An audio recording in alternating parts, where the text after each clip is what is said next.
Good morning, everyone. I hope everyone is doing okay and ready for another exciting day. If you could hear me okay, let me know in the chat and we will quickly get started. Yes, thank you. Thank you for confirming Amrendra Ranga Grand Blue. That's a nice name. Pawan is here, Yuri is here, Haripriya, Babita. I think there was some confusion about the daylight timing changes. So probably it happened in US, I guess so. And we are scheduled for a daylight change next week. So we will talk about that also, like it will be changing something on that. So that's completely fine. These things always gets you a surprise, isn't it? So I'll quickly add who else is joining me today. So we have James after a long time. So let's say hello to him. He's jet lagged, No, so don't worry about his looks. He's looking as good as always, but yeah, he is jet lagged a little bit. Hey, Michelle. So we have Michelle also with us, and we are trying to answer as many questions as we have. And now we have James back. We would be hearing more from him also in the technical track. So not only me, I would be not bothering you every time, but yeah, there would be more people who would be helping us. So let's keep moving forward and we will discuss about interesting stuff. And keep your questions coming. You are in safe hands. We would try to answer as many questions as we can. And even afterwards, once you watch your video or you are watching recording and you have some question, feel free to put them into YouTube comment. We monitor it and we would be happy feel to free to answer put those. them into YouTube comment. We monitor it and we would be happy Feel to free to answer put those. them Into YouTube I comment. don't We know what monitor happened it here. and we would be happy. Feel free to put them into YouTube I comment. don't We know what monitor happened it here. and we would be happy. Feel free to put them into YouTube comment. We Okay, there was some echo coming up. I hope everything is okay now. James, Michelle, is it okay? Can you give me thumbs up? Okay, good. Thank you. So let's move forward and we will then move forward and discuss about the interesting stuff. Let me add the presentation and I'll hide myself from the screen so that you can focus more on the content part of what we are going to discuss for today. All right, so pretty busy, interesting way of doing things. We would start with the networking track first. So we'll discuss about what is into the networking. We will talk about what is the name Route 53 and DNS resolver. We will then talk about technical track, which is DynamoDB, and we would have then hands-on on Amazon DynamoDB. So this is the agenda, and the agenda for next week is already there on to the BESA page, but in case you want to add something, like we are getting a lot of inputs and we are actively looking for incorporating those inputs as we move forward to this training. So we are still into planning phase for behavioral track. We are thinking to make little bit of behavioral and little bit of technical also mixed up, probably at least answering the question. So that is the plan for the next hour or so. Yeah, loop happened, but now if I hope everything is okay. So let me quickly get started with this particular training or this module, which is about networking. Let me quickly get started with this one. I hope everyone can see the screen. And what I want to start with is a famous quote that will be related to Route 53 and DNS resolver. So we will talk about what is Route 53 and what is DNS resolver, and we will keep on moving forward on that. Now, I have an announcement also to make before I move forward with that. We have Parna, and Parna has joined us as a BESA volunteer. She is in Amazon now, if hopefully everyone remembers, and then she will be also helping us with the planning part of it. So, welcome, Parna, and thanks for your support on it. You were already doing it without even being called for, but yeah, that is good to see you into the team of BESA volunteers and helping others also. Now, what I'm showing on the picture here, obviously, people would be reading this right now. So this is a famous quote from Albert Einstein, who is from Romeo and Juliet, which says, "What is a name that which we call a rose by any other name would smell as sweet?" Right? So there is nothing in name. The rose would still be rose if you call it by cauliflower. It would still be there, same smelling. It would be still that beautiful. It would be still symbol of lots of things for multiple people. So I hope that is everyone is relating to. Now, do you see anyone problem with this statement from Albert Einstein? Anyone? Is anyone? I'm trying to like put a dad joke here. If everyone gets it, good. Otherwise, that would be a bad attempt from my side. Anyone seeing anything wrong with this quote from Albert Einstein? Identity crisis, readability. He is a scientist. All right. Yeah, good. Right. Now, the challenge is here that I have intentionally put a trick on you. This was not called by Albert Einstein, and I know that a lot of people are saying that, hey, Ashish, you are dumb. Albert Einstein was a inventor, a scientist, not at all a author of Romeo and Juliet. But the point I'm trying to clarify here is what is the name, right? Though we have the meaning conveyed to us that what we are trying to say, but we always relate things to the people who have said it or which we are trying to relate as of now. So that is the exact same thing we want to discuss here. So yeah, it was Shakespeare. It was William Shakespeare who has wrote famous Romeo and Juliet, and these are some of the lines Juliet says when she is confronted. But yeah, this is something which has lots of implication. I've been into arts. I've been an art student. I completed my master's in arts in English literature after completing my graduation and master's in computer. So I'm little attached, and I thought let me take this opportunity to talk about what is in the name. So name has a lot of significance, right? We always refer people by name. If I call you by a different name, you would not be happy, right? You want people to address by the name they have, and that's what we are going to discuss into this module, that what we can do to make your name stick and how we can easily resolve the thing. So the topic we are discussing here is DNS. I'm hoping most of you know about DNS. So DNS, or the domain name system, translates human readable domain name, for example amazon.com, to machine readable IP addresses, for example 192.0.2.44. So why we need this? Now again, I prefer to use analogies to explain things, so let's go ahead and see that information.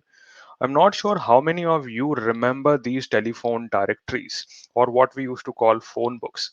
They are extinct now, like dinosaur, but yeah, at a time it was the only way to look for someone's name. You would go through a lengthy and book or very heavy, thick book, and in that you will find lots of name, and there would be always a confusion and looking for very small print. But yeah, this is how we used to get a person's number, because we cannot remember number of everything. So yes, it is yellow pages. It is referred as sometime as a telephone directory or phone book. So yes, you can find someone's name if they are listed here, and then you should be able to call that particular person. And probably people, some of you still remember the old phone which I am displaying here. I remember picking up that phone and talking to people. Nowadays everything has changed. So point I'm trying to clarify here is that yeah, every year a new version used to be released, and there would be always some mistakes in printing, which would create a lot of issues with people. So yeah, that always happens, isn't it? So that has changed. Now, humans, we do not want to call by number. So calling someone by dialing their number would be very, very difficult for us. We can't remember those many numbers, but what we prefer calling people by their name. So in our phone, we would have a name, and we would click on that, and that would translate the name to the number, and then we would be able to get to that person. So that is a simple thing which we follow for our phone books. DNS is nothing beyond a phone book, but it is a distributed phone book. I'll talk more on that. So humans, they require name to communicate, and that makes them comfortable and they can remember things properly. Numbers not that great, so that's why we have a gap here between humans and machine, and DNS is trying to bridge that gap. Let's go ahead and now talk about how DNS actually works. I hope everyone is following along, very basic stuff. And now we will see a little bit of DNS and then see how Route 53 helps you in this case.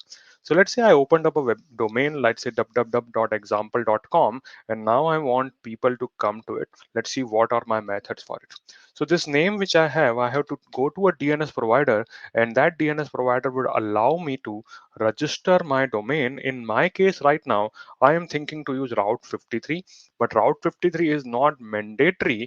It will be something which can be like someone, you can use another service provider or any other company, that is completely fine, but we will confine here to discussion on Route 53. So what you could do through Route 53, you could buy domains. Like if I am having a idea and I want to build a domain or website, I could buy domain from Route 53, Or I could register my existing domain to Route 53. Maybe I bought it from some third parties like GoDaddy or maybe ukname.com, but now I could go ahead and get this domain registered to my Route 53. So when I register a domain, what I have to tell what is the domain name of me and what is the IP address I am responding to, right? And obviously I can't just randomly register name. They would ask me to perform some security check by adding some DNS record or verifying the email ownership, and then only I would be able to add and register a domain name. So let's say I have done that part, my domain is registered, and now I have a user who wants to talk to example.com. Now, example.com is a name. Machines do not know that. So, what they have to do, they have to do a DNS resolution. And that's why probably the first hop they would take will be to go to the DNS resolver of local ISP.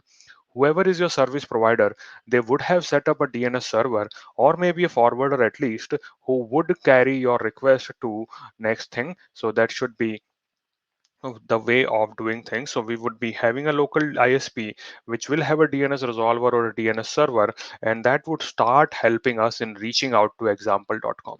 So all over world there are 14 root servers.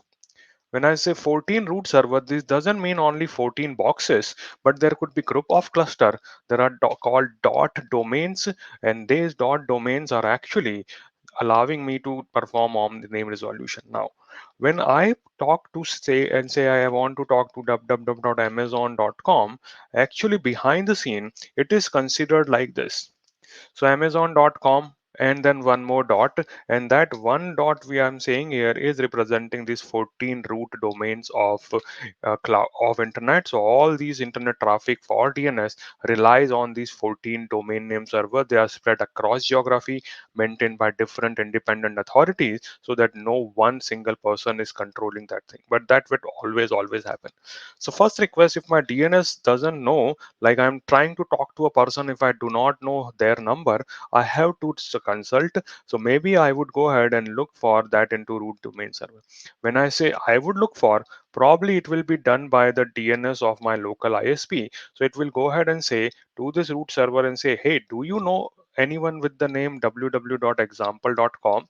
This server will say, I don't know that person, but I know someone who is responsible for .com. So what they have done, they have put hierarchy, and then everyone has, let's say, .com domain, .uk domain, .in domain. These are different domains which have been subdivided for efficient work or a hierarchical design. So that DNS server will respond that, hey, I don't know about example.com, but maybe check with .com, so that there would be a good way that he or she may know about that particular server, right?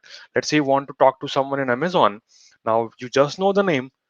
If you talk to the help desk and say I want to talk to this person, probably it won't happen. So you may have to figure out which country, city they are working in, which office, and then maybe you can start making some local calls there. Similarly, same thing here. What you would be doing now, your ISP probably will go to look for example.com on the .com servers. .com server will say, okay, I am authoritative for that, but I still do not exactly know who is example.com, but I know the server who has registered their domain name with me. So it will probably respond with the Route 53 DNS server name, and Route 53 is where my domain is registered. So my ISP would make another call to example.com, so domain server, which is DNS route 53, and this would be responding me with the IP address. So now I have a domain name resolved that example.com is existing on 12.4.3.7. This information will be cached by DNS resolver of local ISP, so that the next request when it comes, it can be delivered directly, and it would also forward that detail to the user who requested, and user would probably also be performing a caching of DNS, so the next time he doesn't have to make that call. DNS cache is like your phone's last dialed numbers. So if you have made a call to someone, that would be in your last dialed number, and that is a cache which you are maintaining. And once you have that cache, you do not have to go back and back to back and forth to the DNS servers at all. So that's why caching helps. So DNS caching is maintained that decide on the client side how long the cache has to be created and how long it has to be kept. Sometimes these servers also set up a TTL value, which stand for time to live. So once they send you the DNS information, they may say that, hey, this is valid for 30 minutes or so. After 30 minutes, come back and get a renewal. So this is what the process is. And once my user got that IP, their browser will make a request to 12.4.3.7 and the request will be forwarded with the details of it. So that is how DNS actually works. Any questions, anyone so far? Any doubts, any confusions on this? Pretty basic. I'm sure most of you know about it, but it is always good to have a base platform ready and then move forward on that. Okay. Now, what is DNS basically? DNS behind the scene is a database of record, not the traditional databases, but it contains some information about different type of records, and these are called DNS records. So in a DNS, consider like there is a huge book, telephone book, and it has a name of person, let's say www.example.com and a IP address. If there is a mail server, then it will be called a MX record, which is representing a mail server of it. If you have, let's say, a DNS server, so that will be called a NS record, for it is called your name server record. If you have IPv4 addresses, they are considered as a quad A record. So these are different type of records which you could create into your DNS server depending on permissions you have. So Route 53 is a service which allows you to create domain names by domain name as well as to have existing domain registered to Route 53, and in that it allows you to provide lots of ways to create different type of record. I have listed some of them, but there may be more type of record which you may have, like name server, authoritative domain, and then other type of things. So hopefully this thing is clear. These are different type of record. Examples should be clear. So a record is we call address record is representing a domain name with the IP address. When I say it is a quad A or 4A record, that is representing a IPv6 address. Then CNAME is called canonical name, like you may call somebody by this example.com www, or you may also refer them as web.example.com. So that is a canonical name, point to one domain or subdomain of another domain name. And then there are alias records, which will be very useful for AWS resources, because let's say when you launch a load balancer, this is how the name would look like: ELB01 dash something EU West 1. Nobody can remember it. So you would create an alias record for, let's say, example.com, who would make your life easier, and it is basically a alias to this particular person. Are we good? So this is what are the types of record which I may see, but these are just some. I think around 15 type of different records can be created on DNS server depending on which server you are using. All right. Now a random question here. Does anyone know why this service is called Route 53? What is the significance of number?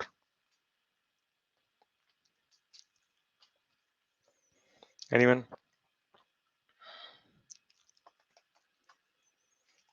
Why this service is called Route 53? Why not something else? Yes, it is the port number of DNS. So DNS is using port number 53, and that's why it is called Route 53. Somebody thought a creative name for that. That is good. Now, another question. This may be a little tricky. Is this 53 used for the protocol TCP, or is it UDP, or is it both? What protocol behind the scene we use for DNS? Not we means all the DNS servers. Anyone? What are the behind the scene information which you utilize on this? Anyone? Both? Yes, that is true. For some situations, we would be needing both type of protocols. Can anyone give me more detail?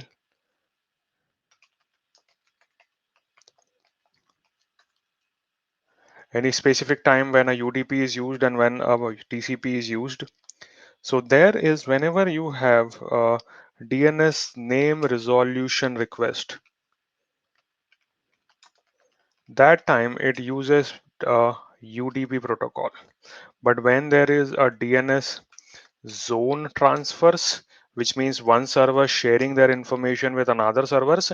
That time it uses TCP because it's a data we are copying, and that's why will require that type of services. So both type of data can be accessed by, there is a UDP protocol also, and there is a TCP also working behind the scene. Name resolution work on UDP, whereas zone transfer between the DNS servers work on TCP. So this is just a trivia information. I hope you are clear with that.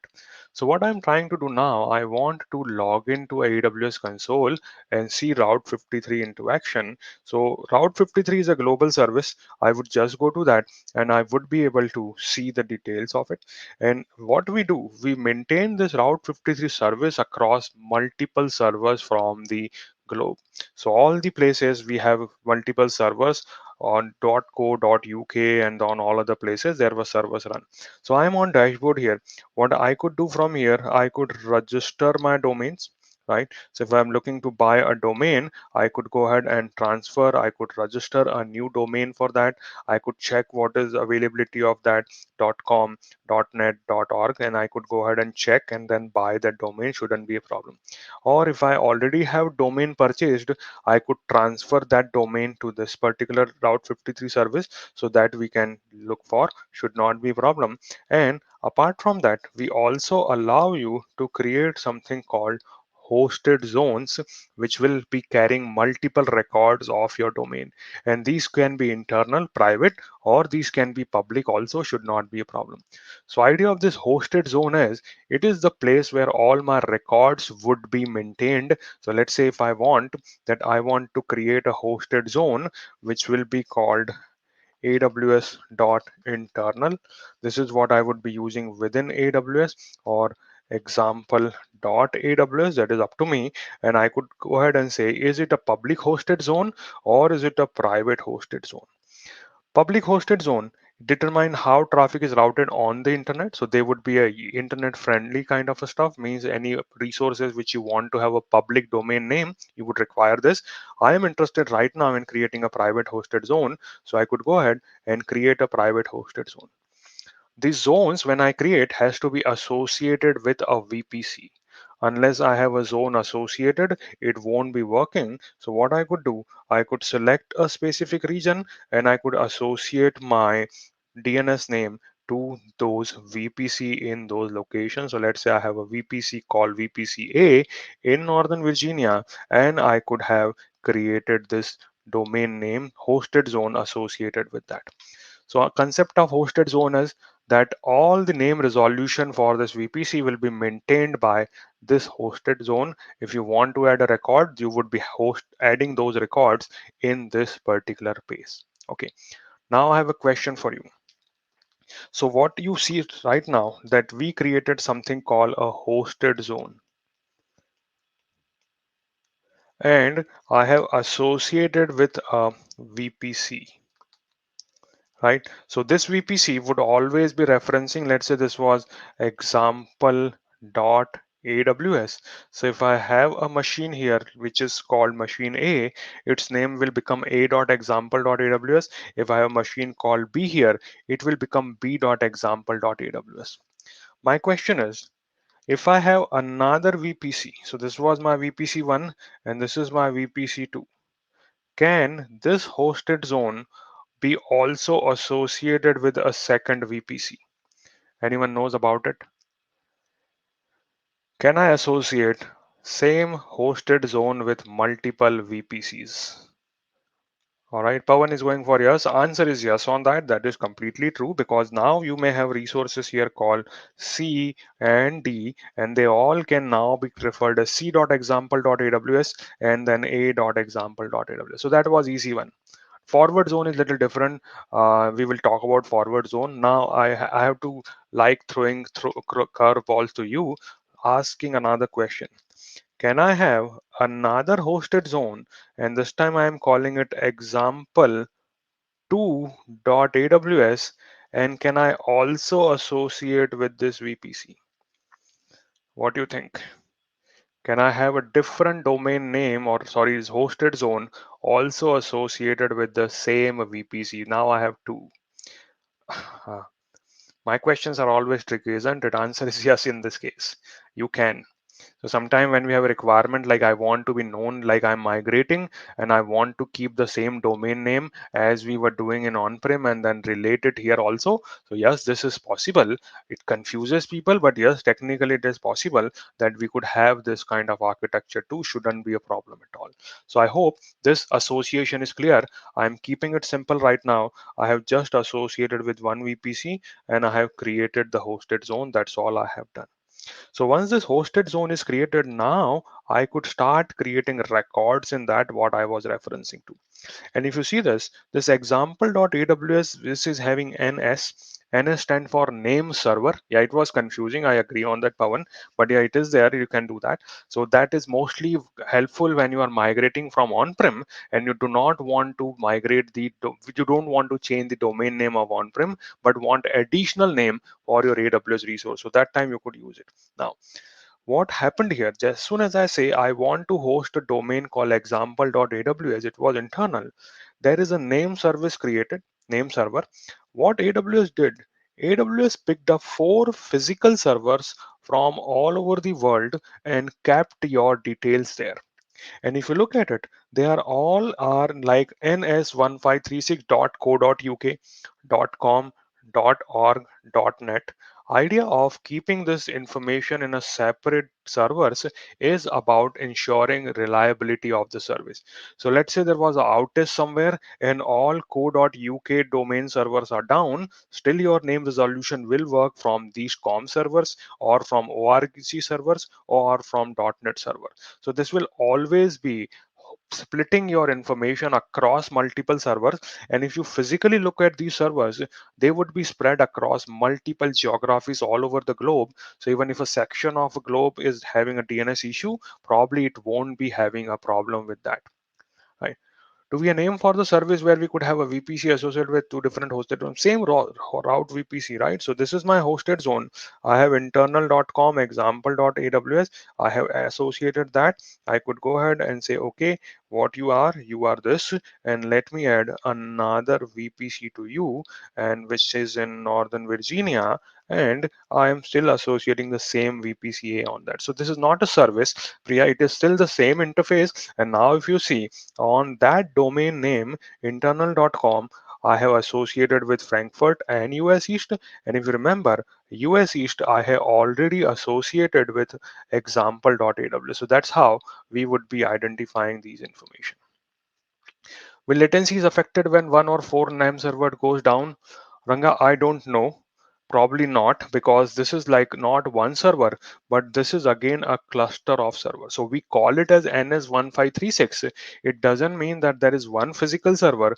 This will be a group of clusters. So probably it won't be affected. And then if you feel like that, you could go ahead and then create latency based routing records if the need be, but I don't think it would affect anything. And this service is Route 53 is someone which has highest SLA for any AWS services. So Route 53 SLA that is there, that this has a high SLA to be kept. So because we are splitting it across multiple physical locations, so we should be able to provide a higher SLA for your services. So serious monthly uptime service credit, we explain less than 99.95%. That is what we can be having. So this is a high service in terms of reliability of it. Okay, so I could create name record. So let's say I hosted a web server now in my domain, so I will call it www. I am creating a record here, which is an address record. And if let's say my server is running on 192.0.5.5, I would be 4.4, let's say I would put it, and this is the TTL I was explaining, that how long this will be kept active in someone's cache. And here are different routing policies which I could have selected, like weighted, geolocation, latency, failover, and multi-value answer. These are all the options for me to use. And now I go ahead and say, okay, let me create my record. So now if somebody comes and asks for www.example.aws, we would tell them that this is the IP address. Now we have not performed any health check on it. We are just translating. So like you go to phone directory, it will tell you what the number is, but it won't tell you whether that number is operational or is somebody going to pick up on that place or not. And for those type of things, what you could do, you could create something called health checks. So health checks can be created if you need, but we will talk more on that as the time goes, right? So I hope this is clear. And now I will focus little bit on the different policies. I've shown you one policy, but you could have selected different policies. So let's say I have two web server who could respond, three web server who could respond to my example.aws. I could have added those policies with them. So with these, I have option to edit a record, and I could have selected different routing policies on that, like weighted, geolocation, latency, failover, and multi-value answer. So I'll talk a little bit on these policies. Keep your questions coming. If something is not clear, I would be happy to answer. Simple routing policy is simple, as the name says, that I would have a record behind the scene and we will just forward request to that. No further complications. One-to-one kind of a mapping. You ask me who is Ashish, I would give you his number. Done. Weighted is different. In weighted, what we are seeing, let's say I have a bigger instance who could 100,000 requests, and I have a smaller instance who could handle only 100 requests. So what I would do in this case, I would say I want to give more weightage. So if I have 100 queries coming in to resolve the name of the domain, I would say 90 you would be giving these addresses and 10 you would be giving this address. So this is dot one, let's say, and this is dot two. So for 90 requests out of 100, we would say more weightage should be given to this. So when you have multiple resources that do the same job and you want to specify the proportion of traffic being forwarded to them, then we will be using a weighted round robin, sorry, weighted policy. Weighted ensures that you are maybe releasing a small amount of traffic. Let's say this is my new version of application. I would just send 10% traffic, see if it is working fine. Then I will come back and change it from 90 to 50-50. And once I'm happy with newer application, I would say 0 and 100. So weighted is useful in those cases. Okay. Next policy is geolocation. Use when you want to route traffic based on location of your user. So let's say if I open amazon.com, what it would do, it would redirect me to amazon.co.uk because that is nearest to me. Similarly, if somebody opening it in Australia or India or China, it would be having a different way of doing things. So it detects what is your location based on the IP addresses. IP addresses are allocated based on a specific latitude, specific area, like a country or a service provider. So it would check that information and based on that route you to the nearby location who is near to you. Like when you want to withdraw money from ATM, you don't go travel 10 mile, 15 mile for a specific ATM. Whoever is nearby, you go to that and withdraw money. That is what a geolocation is giving you. All right. Latency is similar but different. Let me explain. Latency is also making a decision, but the decision is now based on latency of it. So let's say I am in UK and I have a server who is in London and another server who is in France. But due to some issue into London networks, my latency to reach is 10 millisecond, and here I am getting answer in 5 millisecond. So physically I am in close proximity to London, but it will be always forwarding my request based on the latency. So it will check, okay, what is the latency for A? Latency is 15 minutes. Latency for B, 6 seconds. Let me go ahead and send information there. So that would always happen if the need be. I always been confused with question asking to choose between a load balancer and Route 53 though. Use case for load balancer pretty well.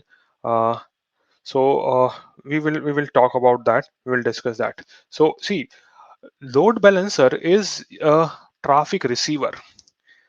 DNS Route 53 is just the name resolver.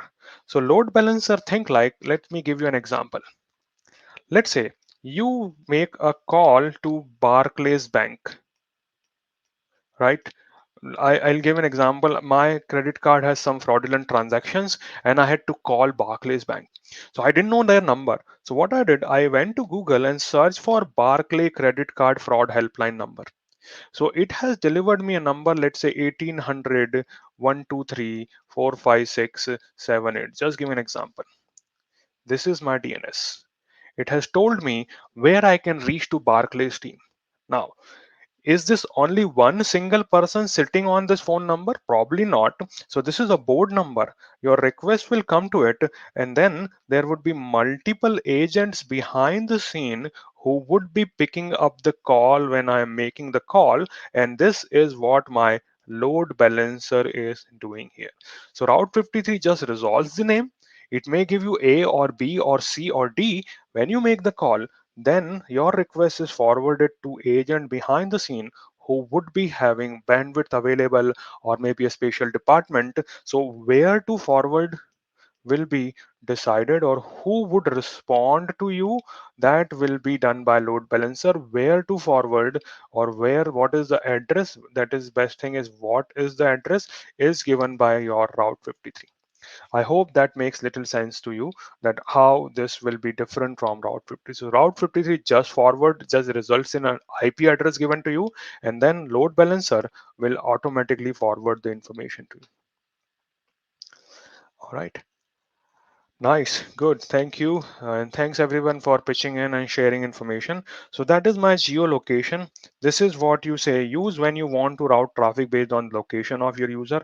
Latency is again same thing we discussed. Failover, failover is, hey, primary is this, and if this is sorry, let's say this is primary, and if this fails, then stand request to standby. So we check health of it, and health failed, then we say, okay, you are not there, let me go to the next person who can answer my call. So that is called my failover, right? Failover, think like you have out of office messages, right? So when somebody receives, let's say I ask Pawan to be contacted and Pawan is not there, I got out of office message. Then it may have information that if I'm not there, talk to maybe Ashish and he would help you with your query. So that is my failover. He was not there. So that's why my request went to Ashish. So that is my failover option, right? Then comes multi-value.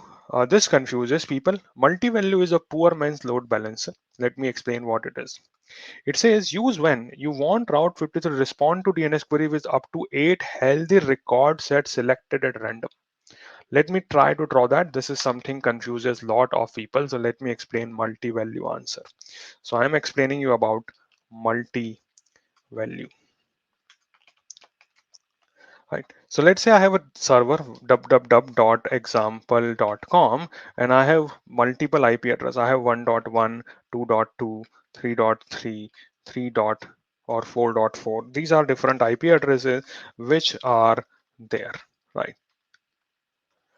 So on, can be multiple, right? So I'll not type, but yeah, that you can think there are multiple. Now, if a request comes in, if a user is here and he says, hey, I need example.com IP address, what would happen in this case? That we have multiple values available. One option is I give to this user, okay, answer for that question is 1.1, go and talk to 1.1.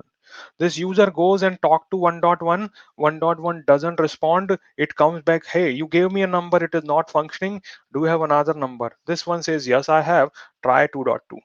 2.2 not functioning, okay, let me give you another number, 3.3, and then you try to that. So what is happening? My client is making multiple trip in case one of my record is not working. That may not be very efficient.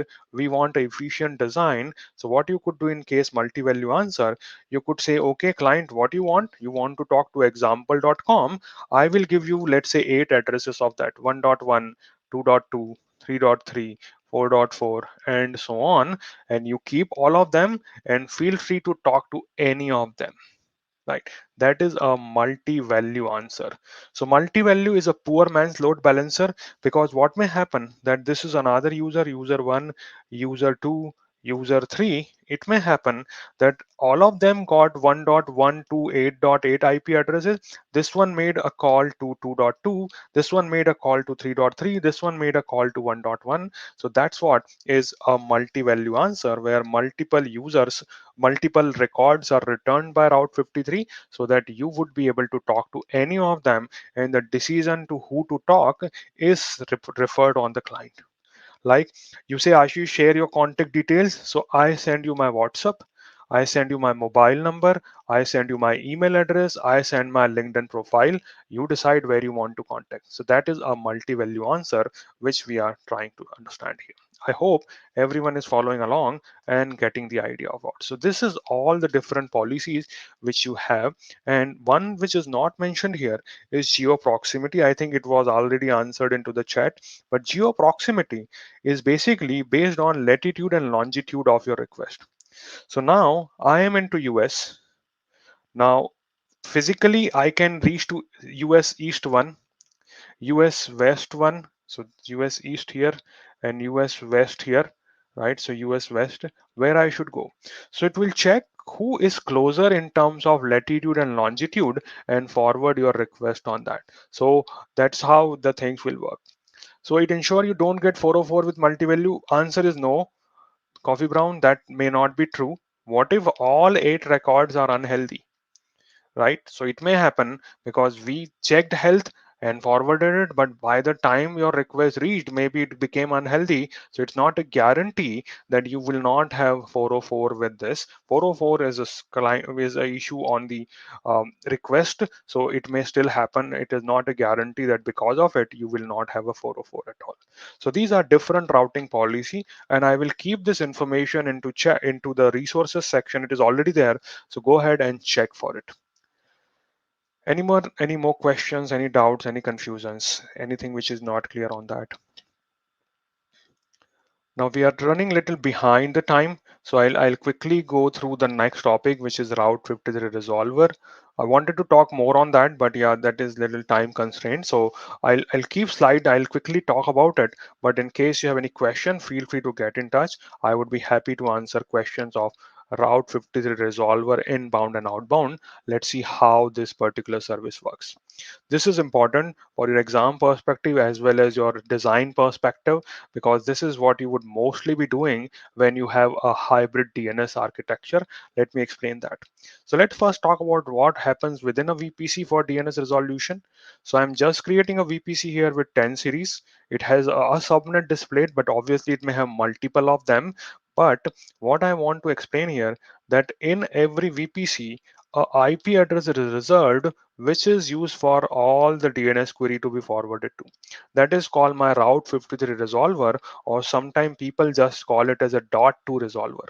So .2 resolver is the IP address which responds to all my query. Think like your DNS server is running here. So as soon as I have created that hosted zone example.aws, it has automatically created an entry in .2. So all my requests of that VPC would be resolved by this. So if A wants to talk to B, it says, hey, what is the address of b.example.aws? It knows about it. It will tell this is the IP address, and then A and B will communicate. So this happens within a VPC. .2 resolver helps them in getting all the queries sorted. All right, hopefully this thing is clear. This is what happens within a VPC. DNS query is always forwarded here, and you get response coming from that. What next? Next is that what happens if I have a on-prem infrastructure. In on-prem, you would have a corporate data center. Let's say it is in a different IP address range. You would host a on-prem DNS server, maybe use a Microsoft DNS service or use Linux Bind or any other third-party DNS software, but you would have a server who would be your on-prem DNS server, and your machines will be configured to ask this question to this server locally. In their IP address, DNS setting would be there, so they would automatically go and ask all the questions here. Right. So every machine when I'm booting probably would have a IP address, so that I should be able to get all my requests associated with that. So let's say if I go ahead here on my local laptop, I'm using ipconfig/all, I would be having some information about DSCP, and see this is the DNS server I am making call from my machine to go outside to any world. So every machine would probably have a DNS server entry, and in this case of on-prem, that entry would be of your DNS server of on-prem. So that works fine. Now this OP1 can talk to this machine and say, give me address of OP2. It will give, and OP1 and OP2 will communicate.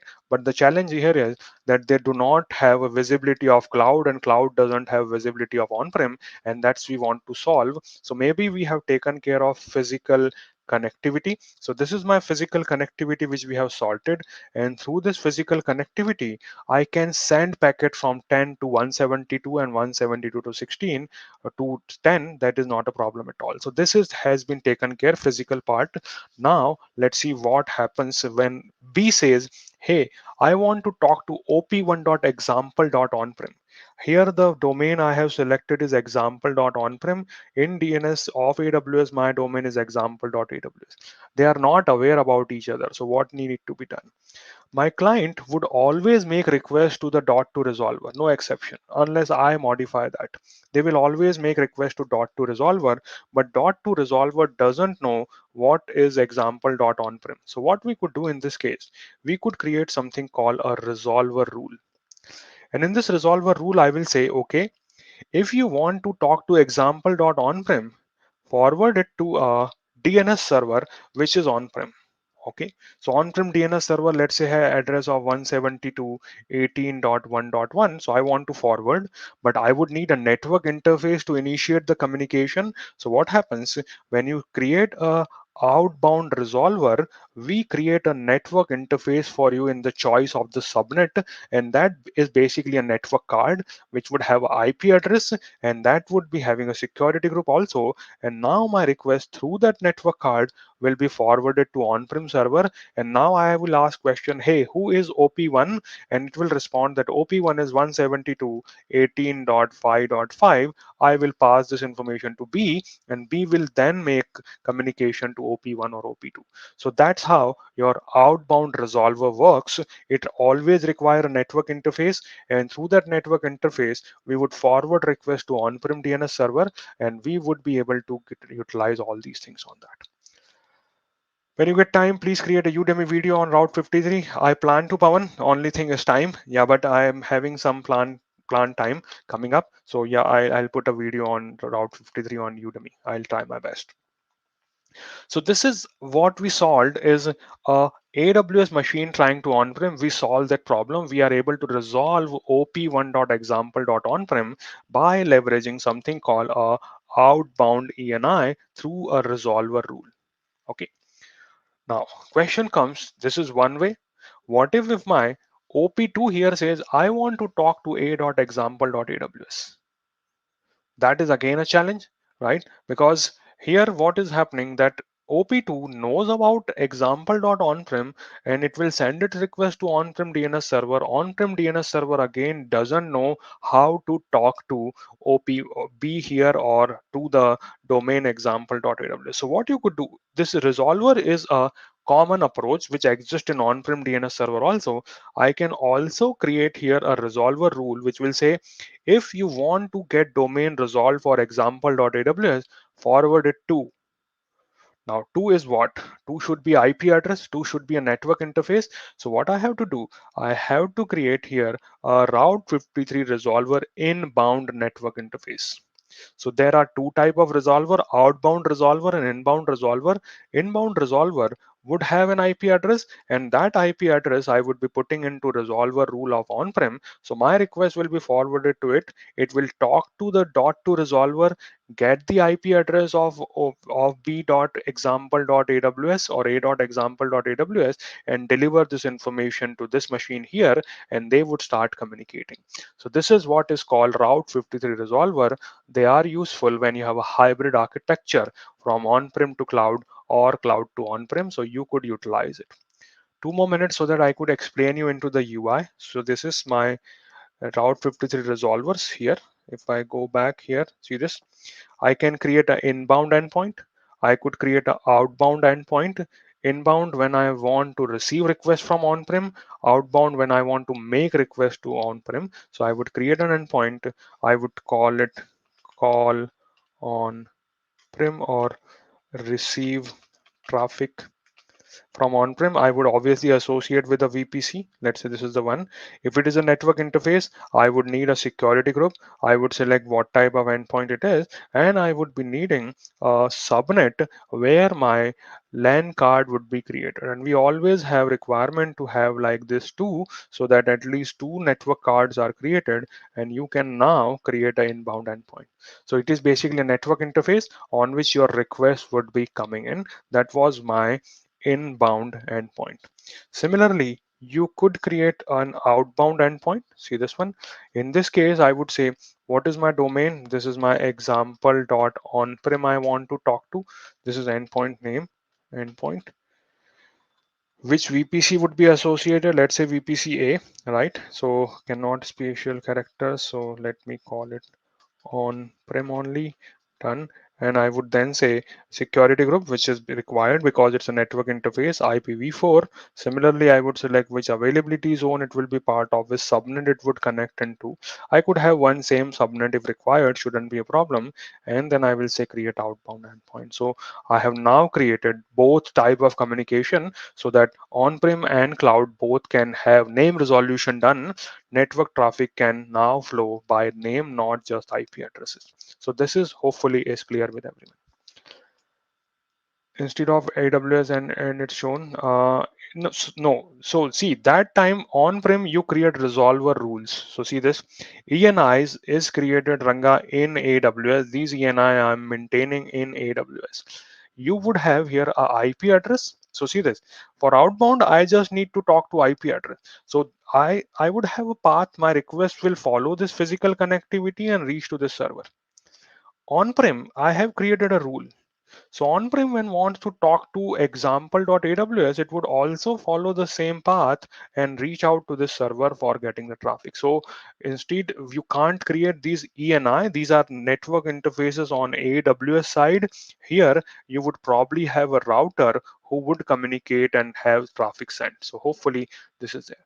Both ENI has to be on public subnet. Answer is no. Why I would use it? See, do I see internet gateway here? Answer is no, I do not see internet gateway at all. I am using just VPN or direct connect connection on that, and it doesn't require me to have at all a IGW connected. So it could be any subnet. See, these are endpoint resolving your request. They have nothing to do with public connectivity.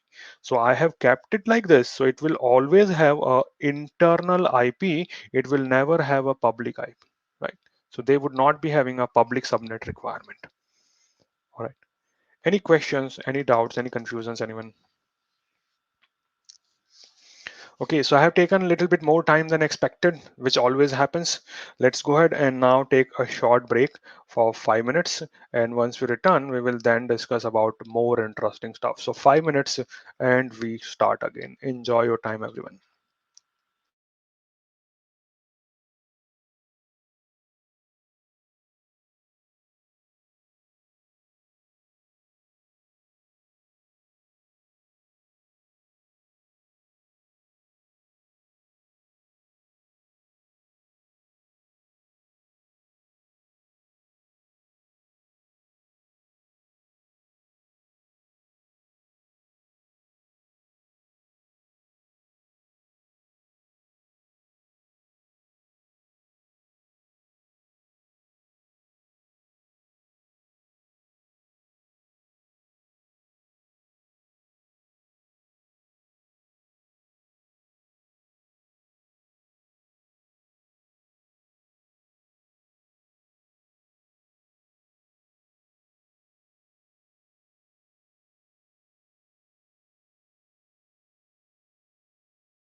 Welcome back, everyone. I hope everyone is back and can hear me okay again.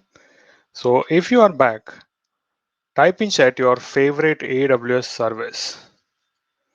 Which service you enjoy the most? I hope everyone can hear me okay.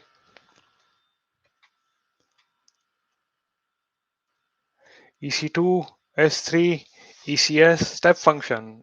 I related, James. Or DynamoDB in a close one. Yeah, it's a close one. Athena, EKS, step functions too. Yeah, step functions are really, really useful. And it makes life so easy, isn't it? Because I can save everything in S3. I agree. And with now, new feature has come up in S3, which you can use S3 as a mount point. So obviously, it would add additional use cases for S3. I agree on that. That is a nice service. IAM, I like that security approach, Prince. All right, good. Now, before I move forward, I want to talk about one more change which is coming up. So I hope it would not catch you off guard that then there is a change happening here is that 26 March will be forwarded by 1 hour. So calculate as per your time zone. UK is going 1 hour ahead, and that would obviously impact the way we deliver trainings. So we would still maintain the 9 a.m. UK time, and you convert that to your time zone so that there would be no confusion, and you would be able to get into the get into time and then move forward on that. All right. All right, let's move forward. So we will now focus on DynamoDB, and I'll go through some of the things. We will be discussing basics of DynamoDB, and then later Jamila will show you a workshop so that we would be have a better hands-on experience on that. And keep your question coming. We have experts into the chat who would help you with answering those questions. So let's go ahead and talk about this particular topic, which is called DynamoDB. Now, before I talk about why DynamoDB, let me give you an idea. And thanks, James, for sharing the statistics. Let me read from slide.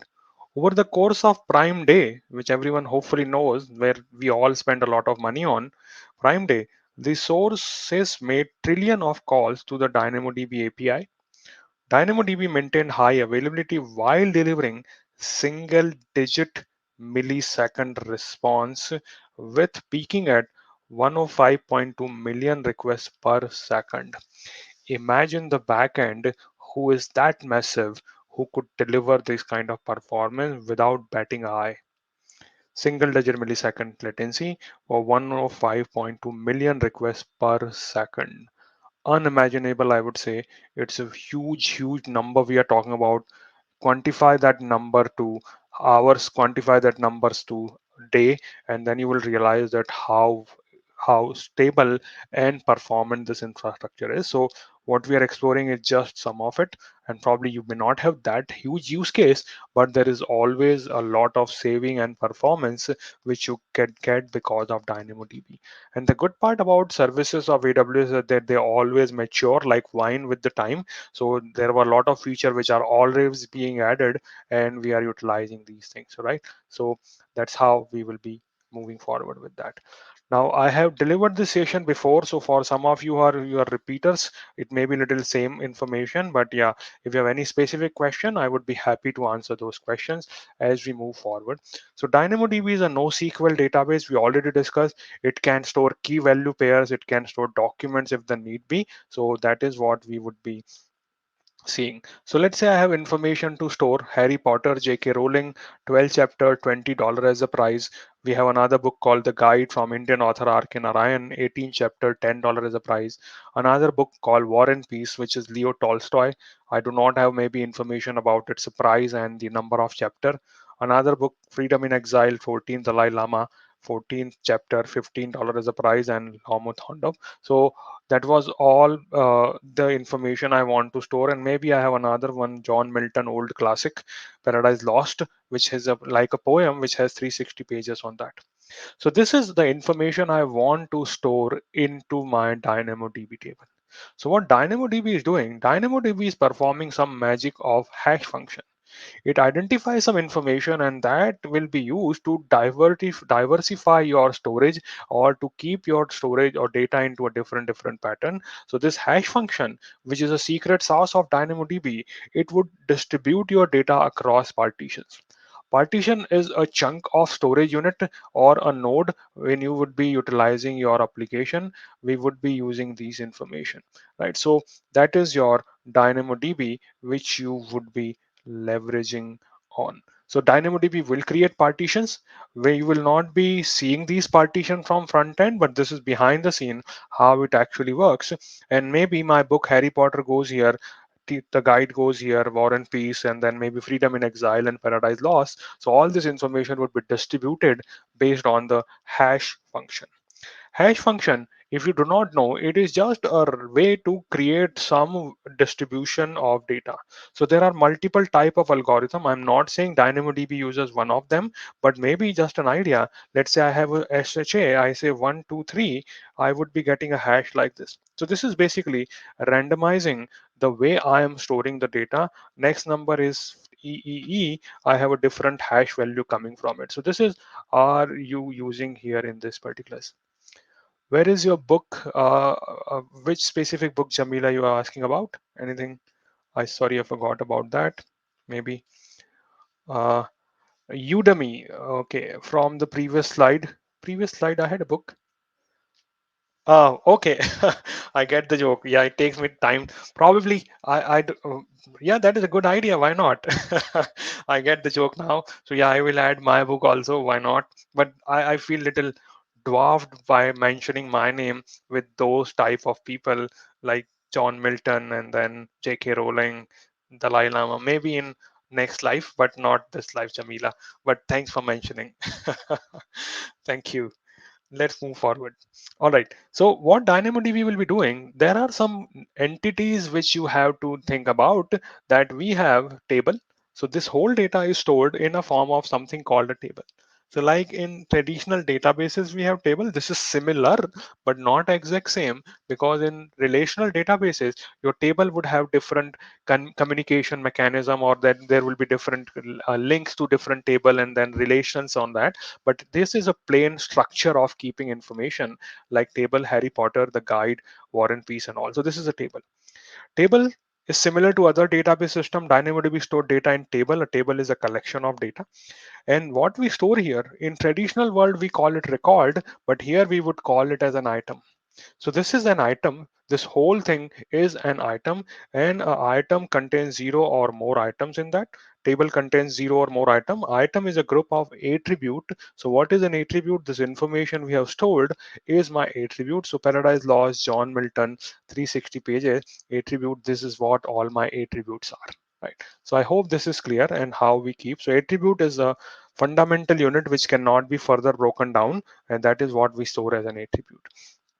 Now, if I'm storing this data of DynamoDB, then challenge can come if I have only one copy of the data. So if one copy is stored and if that copy is unavailable due to whatever reason, hardware failure, system failure, network connectivity, I may not be able to get my data back. So what DynamoDB is doing behind the scene, it is maintaining three copies of your data, right? Like if you remember our S3 discussion, for you and me, when I store a file into S3, it is one file or object. S3 behind the scene will create three copies of that object. Same thing happens here, that I have a DynamoDB partition which is created with multiple copies. So there is a copy 1, copy 2, copy 3. My guess is that this stores in AZA, this in another AZ, and this is another AZ, but it is not an official statement. I guess they store across availability zone for higher durability and higher availability. Right now, this is how data is stored. The challenge would come that when a write request comes, who should accept the write request? When a read request comes, who should accept the read request? So I'll focus on that options also. I would talk about write and read operation. Let's go ahead and talk about those things. So we will discuss about write or update operations. What DynamoDB will do behind the scene, it will identify one of the copy, pay attention, one of the copy would be elected as something called a leader. Now, who becomes leader? It is all taken care by DynamoDB backend. And if I remember correctly, every 90 seconds, a new leader is elected. And if you want to know more on the mechanism of it, check for a algorithm which is called Paxos algorithm. So this Paxos algorithm is used behind the scene to elect a leader copy, and through that we are able to perform write operation. So as soon as the request come to write something or update something in DynamoDB, what would happen? The backend will identify who is the leader and send request of this Harry Potter price change to $15 only to the leader node. Leader node will always get every write request which is coming in, right? So once this leader gets the copy, what if it changes itself to $15 and as soon as it changes it goes down, which means my data would be lost. We don't want that. So what happens in this case, that automatically one copy more would get that data. So leader plus one more copy would get that data, and when both of them have the data, then only we acknowledge to the request that okay, your request has been done. You are able to then acknowledge to application that your request has been fulfilled. What data is now safe with at least two copies as we see here. So this copy and this copy, they both have the data. I hope this thing is clear and you are following along what is happening here, how a write operation is carried out. Third copy is waiting for it. So this will be eventually getting the data in some time, seconds, millisecond. There would be at some time through which we would be able to get this information to the third copy also. There should not be a problem. In some second it should get updated. Here leader is nothing but the name given to the partition created. No, not partition, copy. Copy. So Priya, this copy is leader as of now. After 90 seconds, maybe this copy will become a leader. Then this copy will become a leader. I know I have put leader here. That's why it is confusing, but it is not partition. It is the copy. So I would say leader is like this, right? So leader is a copy, not a partition. All right. So this is what a write request is happening. Write request always goes to leader, and there will be two copies maintained of the write request. Third is still trying to catch up. In few millisecond, it would catch up. So what is happening here is that this is basically what we see is a eventual consistent, and then it will say in some time it will be getting the accurate data. But what is happening here is we refer as soft state of data. My data is in soft state, right? Two partitions say, sorry, two copies say $15 and the third copy says $20 as a price. So this is a soft state of my data. In some time it will be updated, but yes, this is what a soft state database is called, or this is what we call basic available database, right? So I hope this thing is clear. What factor govern how many partitions will be created?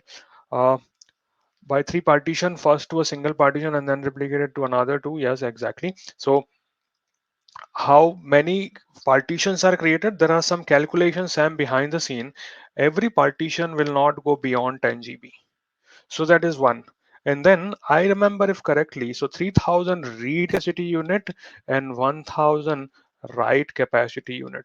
So if you need more than that, DynamoDB automatically will split it into different locations and different partitions will be created. It will be there. All right. Uh, all right, good. Any questions on this? Any doubts, any confusions on this? So I hope this thing is clear that how your data is clear stored. Now the request comes for read, and I have taken this example from James. Let's talk about what we call eventual consistency and call strong consistency. Let's say you go to restaurant and you pay for dinner. One option is that you could pay for dinner through cash, right? And you could pay for dinner through credit card. If I'm a restaurant owner, in both cases, I would receive the money. My money is not lost. Whether you paid by cash or whether you paid by card, I would still get it. If you are paying, you would also be paying. You would either pay that right now or you will be paying your credit card bill, but the money would be claimed back from you. In my cash transaction, that money is given to me or changes hand that very moment. I could go ahead and utilize all these things, right? So what can happen here, that we would be getting a pay by cash. That will ensure that I am getting cash that very moment. If somebody paid by credit card, it would go to different phases of bank claiming and then credit card company verification, and then eventually I would be getting the money, and what I got as a cash is a strong consistency. Highlight of my career, the master of analogies. James, you have better analogies than me, but yeah, this is a good one, very simplest one. All right, so this is paying for dinner. That's what we are trying to do here. So this is eventual and a strong consistency. Let's keep moving forward. Let's talk about how it relates to AWS, a DynamoDB. Let's see. So let's say this is my state of the database as of now. I have my two copies who are having the latest information, and the third copy is falling behind and it has a stale information which is 20. Now request comes. So with read, we have eventual read and strong read. So we have now read eventual consistency. What we will be doing here, we will be saying, okay, let me give Harry Potter prize. Okay, Harry Potter prize. Now when I say I just want to read, eventual read are default. If I do not say anything and just say give me price of Harry Potter, what DynamoDB will do, it will go to any of the copies and try to deliver me the result. Now what can happen if the request landed on this copy or this copy, I would get $15 as a price. If the request of read landed on this copy, I would get $20 as a price. So chances are 1 is to 3 that I may get stale data.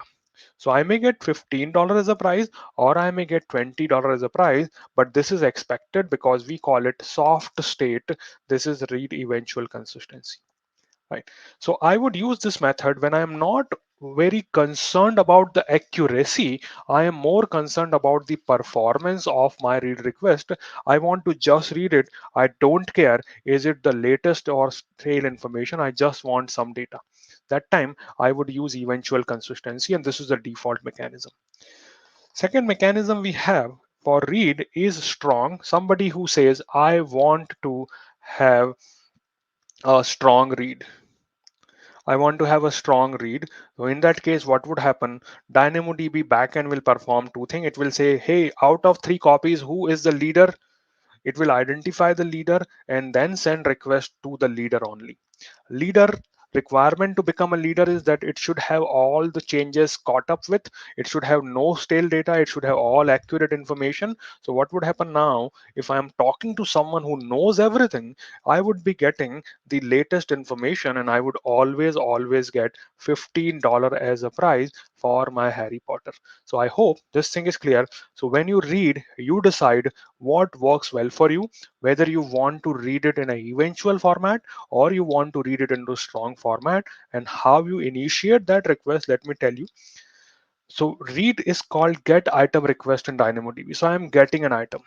I could be not saying anything beyond get item, that will be considered eventual. So if I want strong read, I have to use a parameter which is called consistent read. So if I set consistent read in my request to true, that would mean I would be having a strong read. If I do not specify anything, I would be getting a eventual read delivered to me. So I hope this strong and eventual is clear. Then depending on your use case, you may use any of them. Let me give a use case for that. So let's say I am maintaining a table of stock prices, right? So these are my stock prices. There would be three copies of my data. Let's talk about Amazon stock price. Let's say it is $95 as of now. All of them are having $95 as a value. Now changes happen, request comes in, and now my value of 95 changes to, let's say, 96. I would obviously go for upside, isn't it? So I change it to 96. Maybe this copy also gets 96, and this is still waiting in a second or so. It will be getting 96, but it still has 95.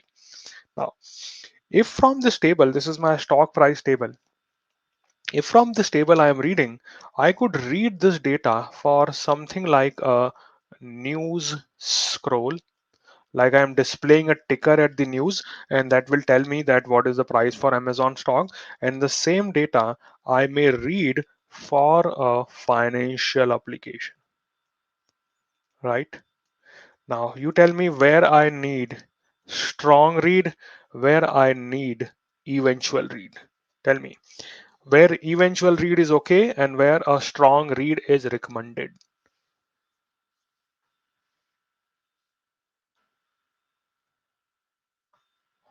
News eventual read, yes, Sam, I agree on that. And then and finance a strong read, I agree on that too. So yes, makes sense. So if I'm reading just for news scroll, I could put a disclaimer and say this data is, let's say, delayed by 15 minutes. Just giving an example. It won't be 15 minutes, but just giving a strong just idea on that. Financial application, people are paying buying stocks, so I don't want to mess up with that, and that's why I may want to have a strong read on that case. So here I may see read eventual, no problem on that. Here I may need a strong read, so to move forward with that. So that is how things would be working. Another example. Let's say here you are storing temperature of a device. So temperature is, let's say, around 12 degrees. Sorry, not dollar. I have to stop thinking about dollars, isn't it? So 12 degrees is the price. So come on, 12 degrees is the temperature of something.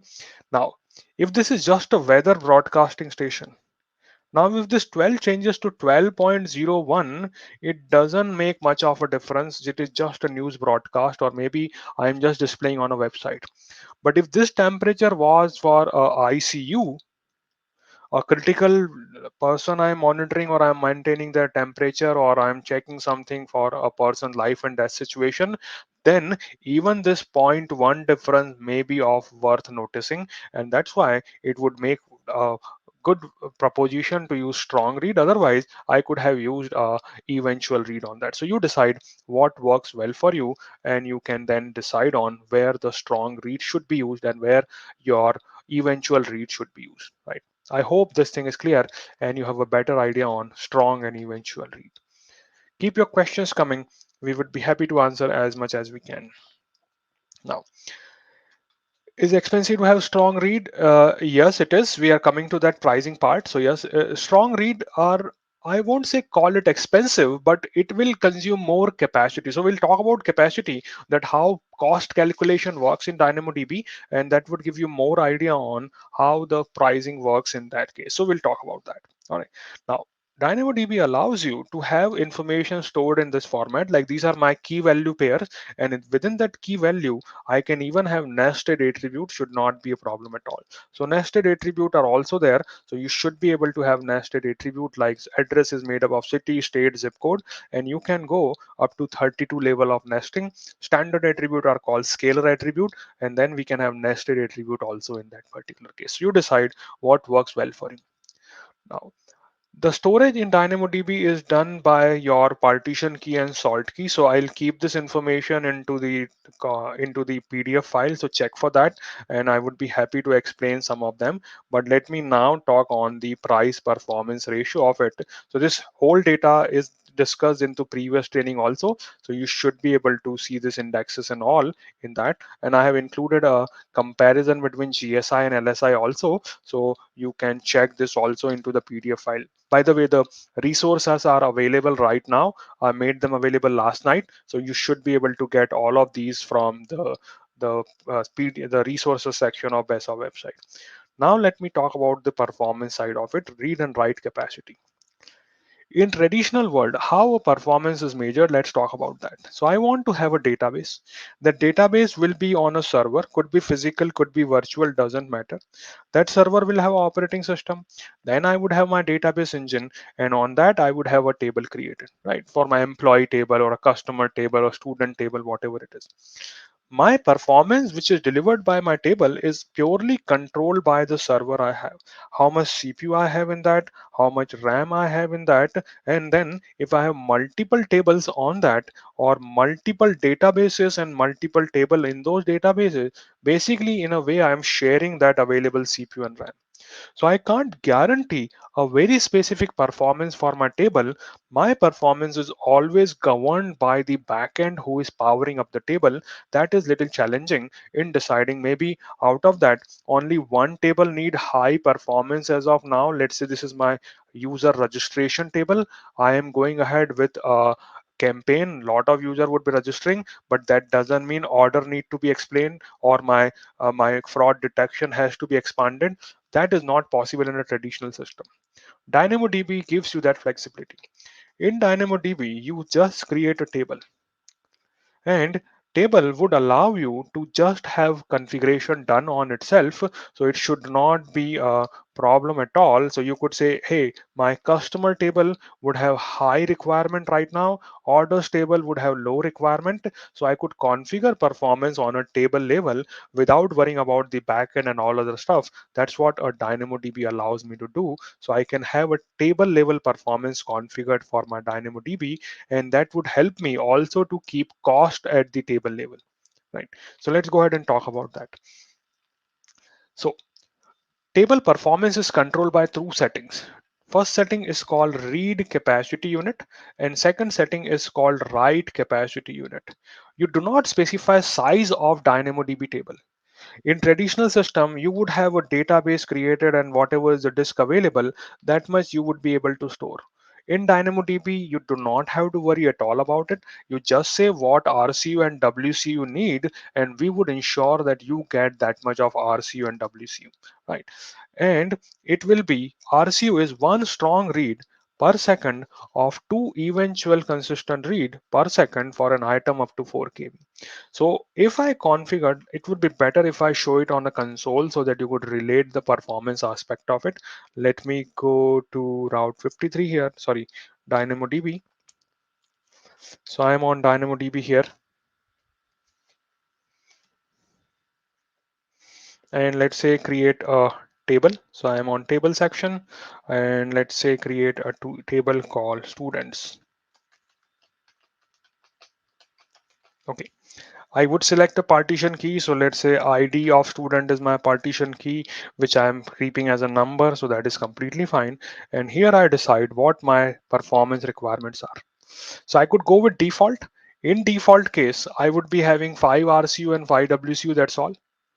Or I could say, no, I want to customize these things. So I would go ahead and customize it.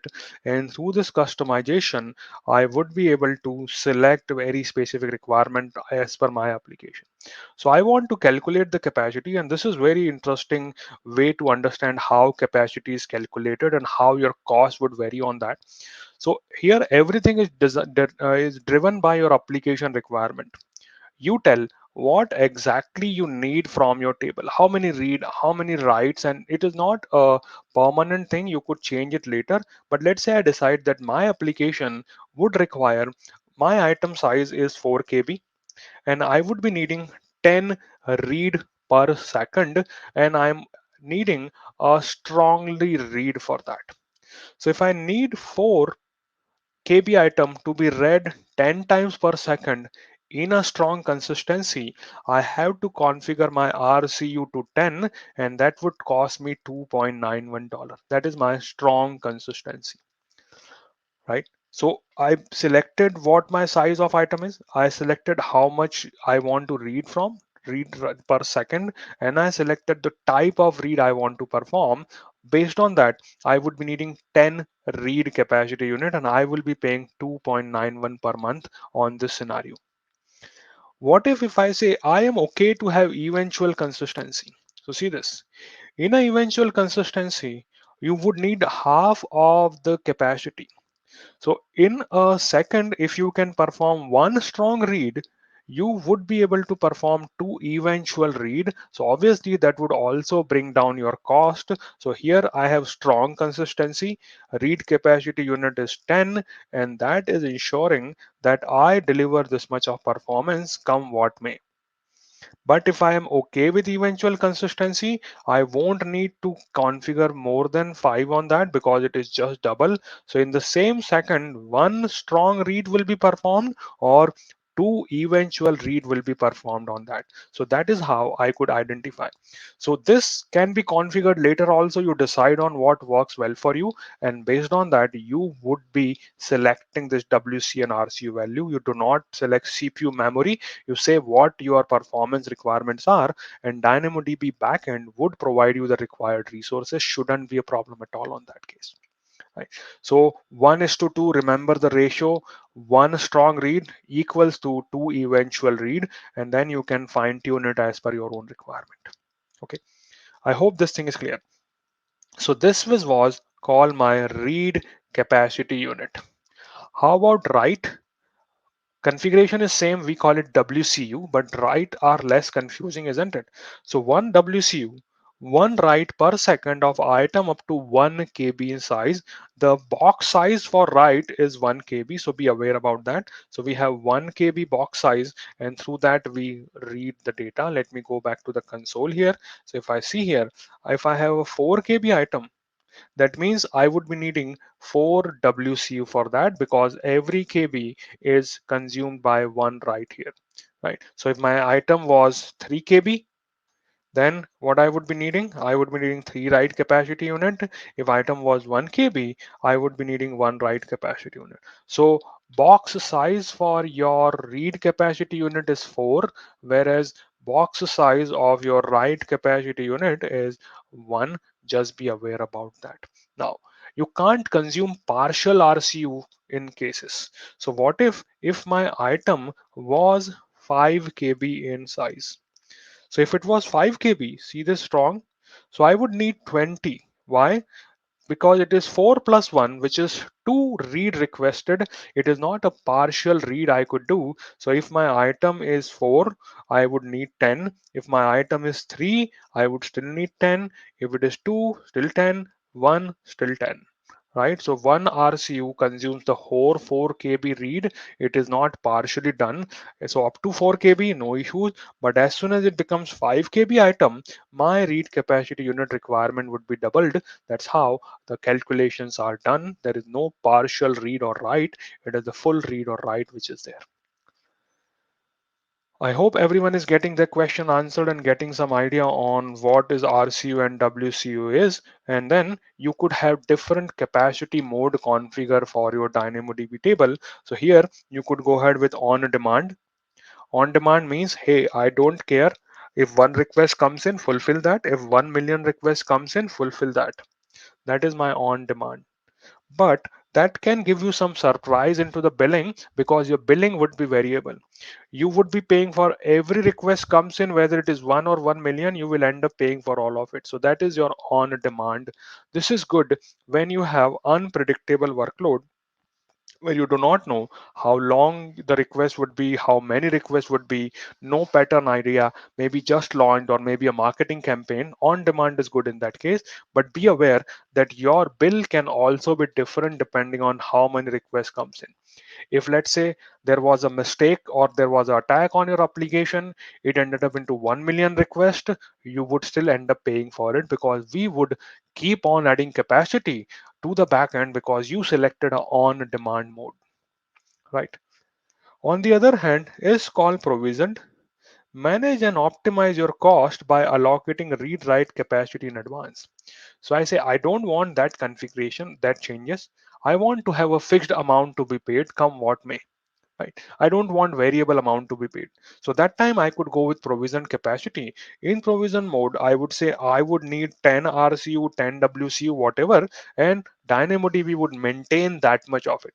Now if I configured it to have a 10 RCU as a provisioned capacity, but I have used only 5 of them, I would still be paying for 10, because you said us to maintain that much of capacity unit behind the scene. So you would have a fixed price to pay. Even if you do not use all of it, you would still be paying the fixed price which is coming up.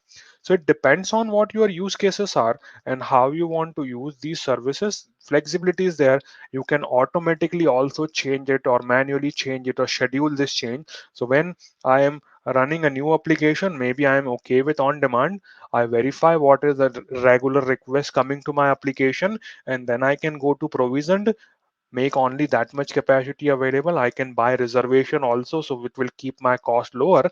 And if I feel that this month I am going with a variable usage, I could change it to on demand. Shouldn't be a problem at all, right? So I hope this thing is clear.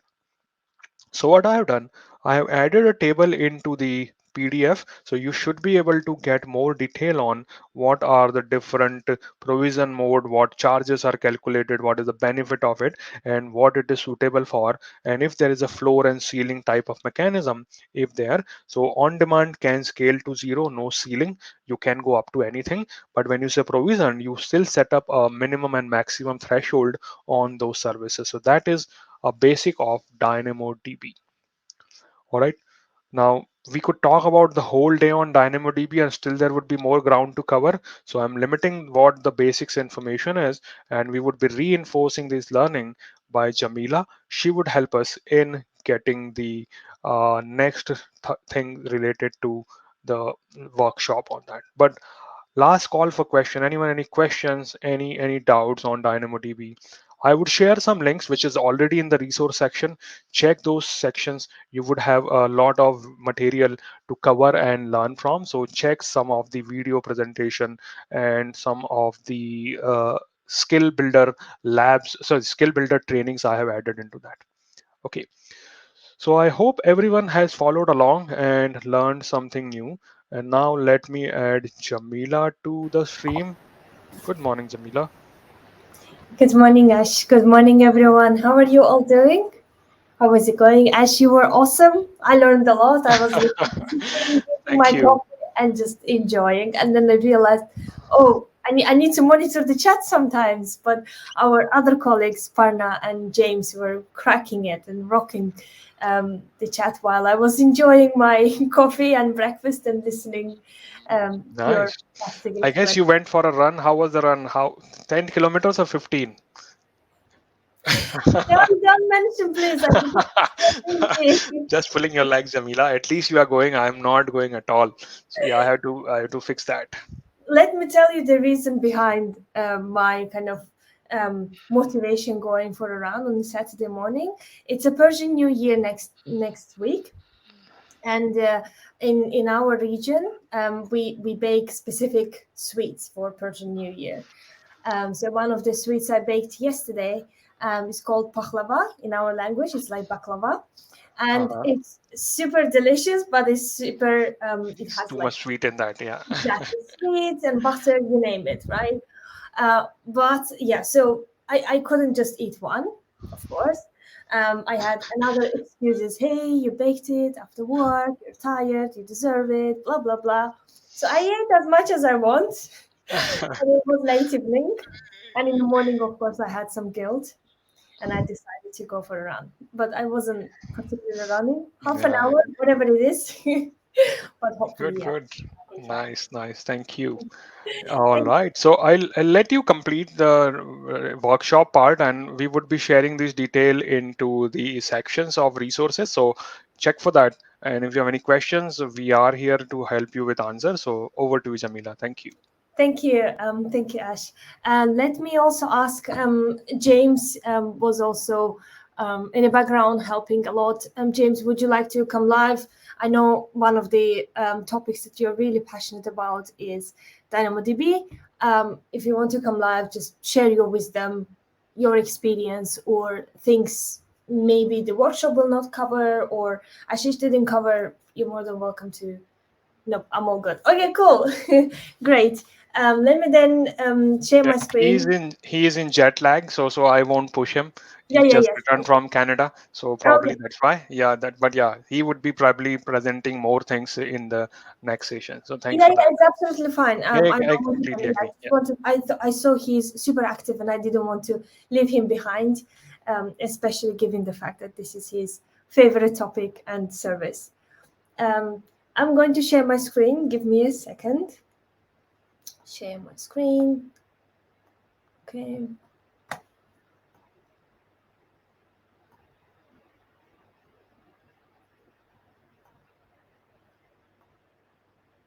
Okay. Right. I hope you are seeing my hands-on lab for Amazon DynamoDB. Thanks to our awesome Ashish, who already explained in a very nice details what is DynamoDB and how you are creating tables on the console.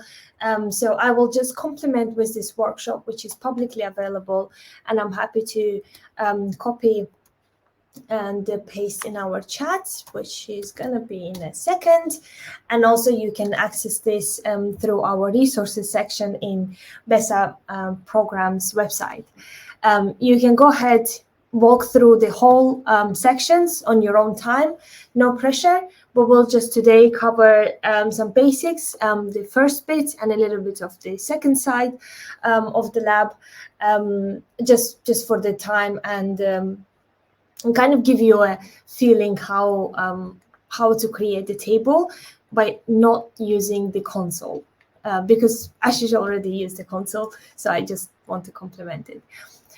All right, so let's get started. This is one of my favorite labs, to be honest, because it has all the things that you need as a first step to focus on the part that is interesting for you, specifically like DynamoDB.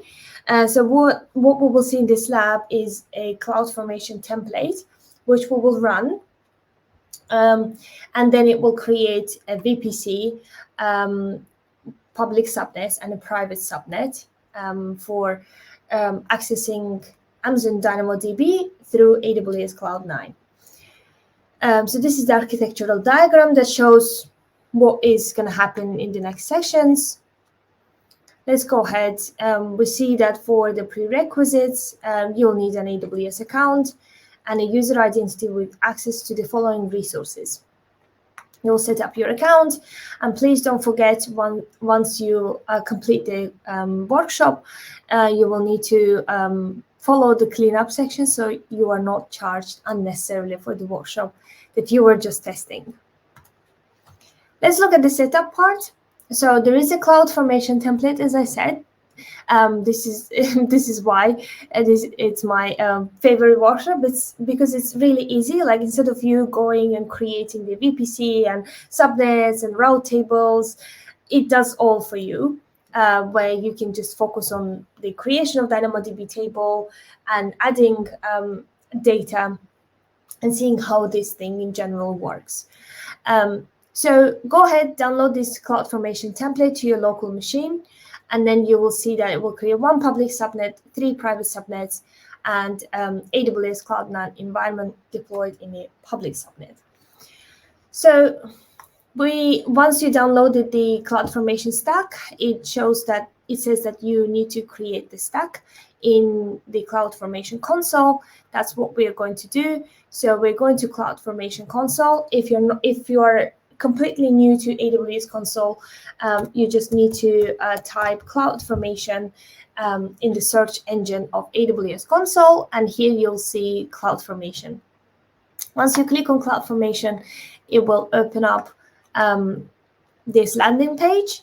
It has, of course, different regions.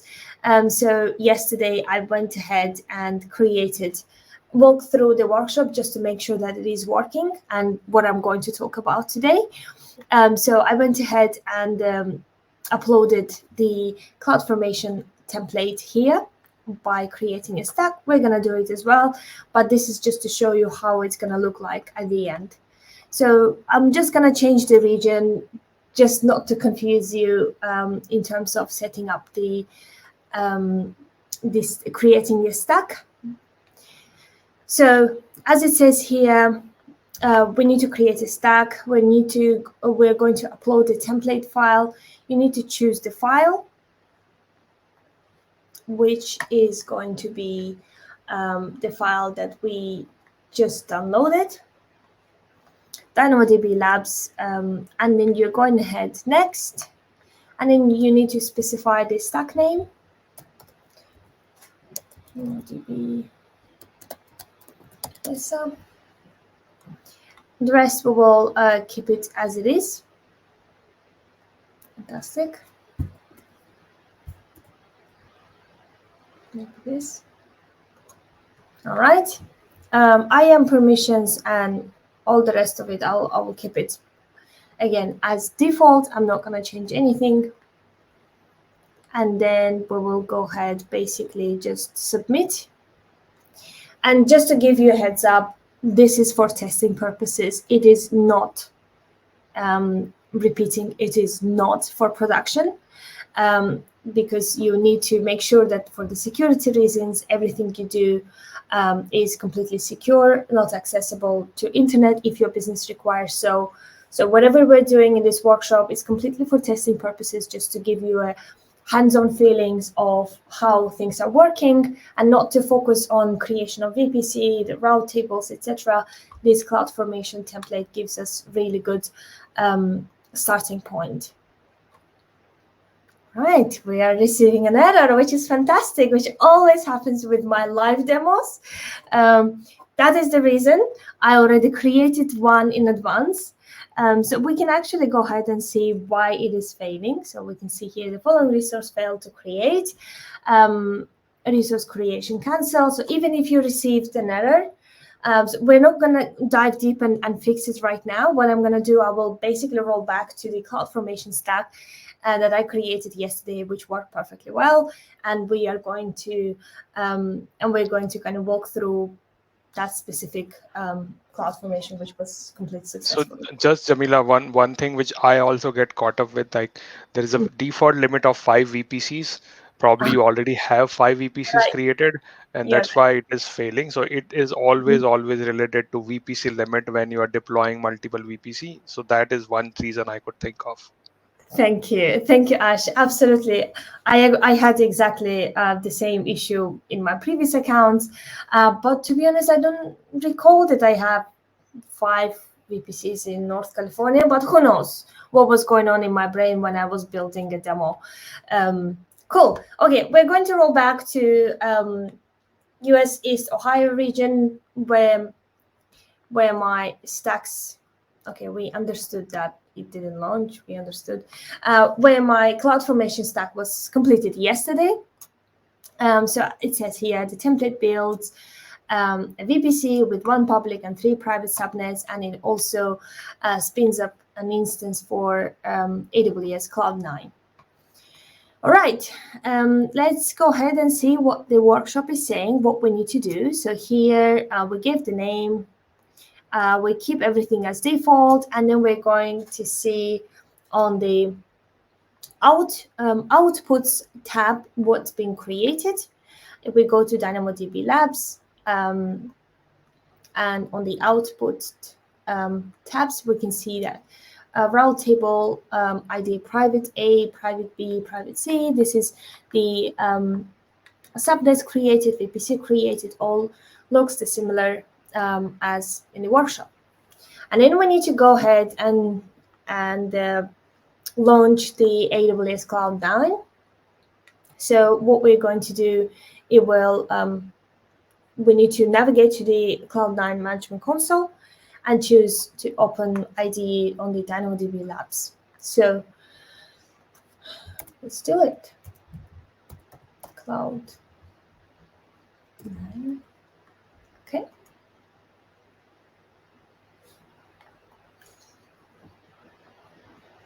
All right. Let's see if we have any questions in the chat. Right. I see James is rocking. Parna is rocking. All right. Probably it shows the reason.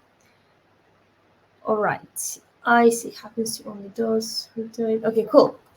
So far, colleagues are rocking it in the chat. But if you have any questions that you want me to kind of read it out loud, feel free to let me know. All right. Okay. So yeah, we are in the cloud AWS Cloud9 landing page. So we are going to open Cloud9 to start our DynamoDB table creation using CLI. So here you already see I done some of the work yesterday, which we can okay. We can walk through, and I will explain in details what it does. So instance launch Cloud9 environment is there. So the run, so we're starting to run the AWS STS get caller identity that your AWS, just to make sure that your AWS credentials have been properly configured. If you run this, you will receive something similar that you see on the screen. I ran it on my site. I got all these details, but I don't want to show it right now for security reasons, because this session is recorded. And yeah, we don't want any unnecessary security issues on our side. Then we are going to move to create the DynamoDB table. There are, of course, several options to create the table. One of them is what she showed you on the console. You can go ahead, just give the name for the table, give the like primary key ID, give all the resources that you want or you need for your table, and then you create a table in DynamoDB console. What is another option is through Cloud9, for example, to create table using these kind of commands. So if you want to, we will now create a table, and the subsequent step load data into them. So based on the sample data from the developer guide. So you copy the 4 create table commands with wait commands and paste them in your command prompt. And then each table will finish the creating automatically. So there is a lovely copy to clipboard button, which will copy automatically. And then you go, you go here, and you basically copy and paste, and it will go ahead and create a table with the wait part. Once the table is created, you will need to load the sample data. Then you go ahead to download and unzip the sample data. Again, you copy and then paste and then run the commands there. I already did that in advance. I'm not sure if it's gonna work or not.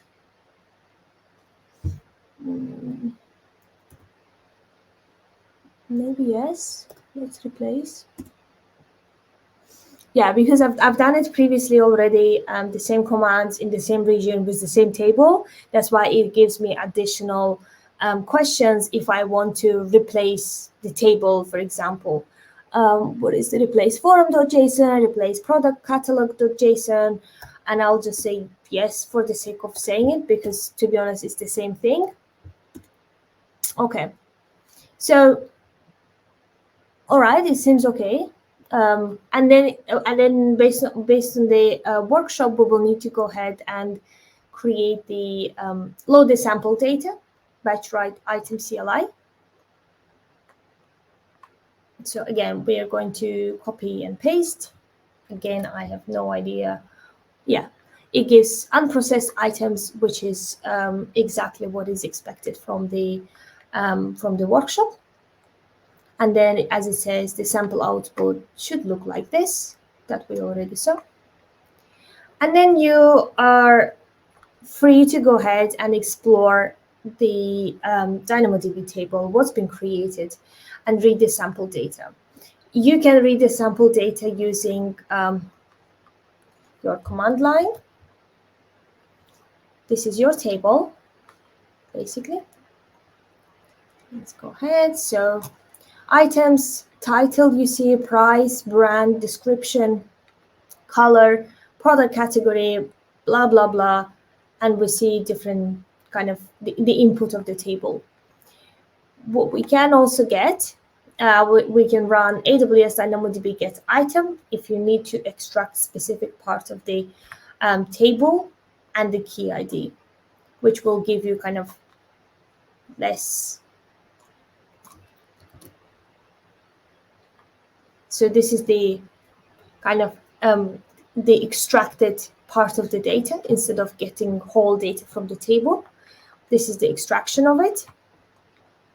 And then you can run the previous command and add some of the other options like consistent read, projection expression, return consume capacity, etc. So the return values will look like this. And then what you can also do, you can basically play around and ask to run get item with product catalog table with this key, with return capacity total. Like you can you can work around and give as many commands and as many details as you want. What I really want to focus now is to go to DynamoDB table and to see how the table looks like on the console. All right, so this is basically our table that's been created, which is a forum, product catalog, reply, and thread. So basically those are the tables that it was asking me, do you want to replace? And I said yes. Because yesterday I created them, today I was creating again, so it got confused. But basically it is the same thing that I was doing yesterday. So if we go to product catalog, we can explore the items. We can see what kind of items we have in our product catalog table. Okay, so we can see that bicycle type, we can see authors. For example, we can see the brand, the color, the description, you can see the dimension, right? So this is the kind of, and the dummy data that we uploaded, unzipped from the public internet, and then we downloaded it back into DynamoDB. As I said at the beginning, it is not for production, and it is just for the testing purposes, just to kind of give you a feeling how to work with DynamoDB and how to create tables using the console that Ashish showed you, and also using the CLI. Cool. So as we see here, we have like several tables with some of the data points inside. We can update things here, or using the CLI as well. We have indexes, monitor, global tables, which we didn't kind of set from the beginning in terms of global tables. We can also have set up the backup, point in time recovery. You can go ahead, turn it on, but currently my table and the data is not protected, which is absolutely fine. I don't want to incur additional cost. What else? Monitoring, we can view all in CloudWatch and see how our table is performing, and see like the usage pattern, and write throttled requests, read throttled requests, etc. In more details about CloudWatch will be covered by my amazing colleague Giuseppe next week. So if you're interested in observability, more details, feel free to tune in next week as well. But yeah, so we have 5 minutes, which is unusual for us. Usually we overrun the time, but this was basically the part of the workshop, very simple, very kind of basic part I wanted to cover. Of course, you're more than welcome to go ahead and read in more details of this workshop and keep building and creating the further, as it says in the workshop, because it has the backup part. You can explore the console part as well. And also you can look at the relational modeling and migration. While you're building, if you have any questions, feel free to ask in our LinkedIn group. I'm sure lots of like-minded people will be able to also answer and support with your questions. But yeah. Ashish? Thank you, Jamila. So yeah, this is interesting, and CloudFormation is a really nice tool so that you can focus on what is exactly required rather than sending time into creating VPCs and all. So leverage that service. And cloud is all about automation. So it is some service which should be always you should be experting on, or you should be knowing more about it. So use CloudFormation. DynamoDB has lots of things which you could use. So I hope that everyone is following along and understanding lots of stuff. And James answered like tons of question into it. He also recommended books, so check for Nice. that. And let me now thank all of you, James and Michelle, also, so that we can call it a session, and then we would be again coming back into the next time. So I'll add you, James, to the stream, and then maybe next time we can have more insight from James. And as James mentioned, he is thinking about publishing a YouTube series on DynamoDB. James, you want to talk about it, when it will be there and what it is? Mute. You are on mute.